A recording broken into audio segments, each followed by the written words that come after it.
कळमनुरी नगर परिषदेचे मुख्याधिकारी यांच्या दुर्लक्षामुळे कळमनुरी शहरातील जनतेला 15 दिवस पाणी पुरवठा होत नाही।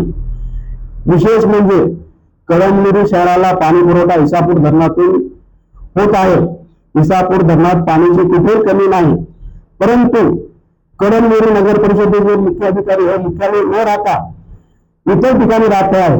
त्यांना कळमनुरी शहरातील जनतेची काय घेणं नाही। आज रोजी कळमनुरी शहरातील जनतेला 15 दिवस पाणी पुरवठा होत नाही। या सर्वस्वी जबाबदार मुख्याधिकारी आहे आणि मुख्याधिकारी हे वसुली कर्मचाऱ्यामार्फत पाणीपट्टी हे 1 वर्ष म्हणजे 30 ते 60 दिवसाची पाणीपट्टी वसुली करीत आहे जनतेकडून आणि वर्षामध्ये फक्त 60 दिवस पाणी पुरवठा करीत आहे। हे होणारा जनतेवर अन्याय आहे।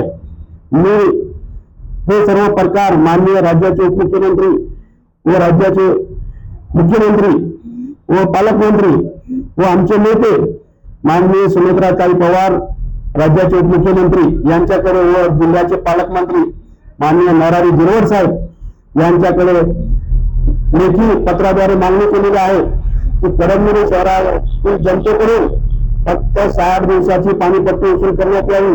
कारण की कळमनुरी शहरातील जनतेला महिन्यातून फक्त 5 दिवस पाणी पुरवठा होता आणि वर्षातून 60 दिवस। या सर्वस्वी जबाबदार कळमनुरी शहरातील नगर परिषद मुख्याधिकारी आहे। यांच्या दुर्लक्षामुळे कळमनुरी शहरातील जनतेला अनेक समस्यांना तोंड द्यावे लागत आहे। म्हणून ही सर्व बाब मी राज्य शासनाकडे यापुढेही मांडणार आहे।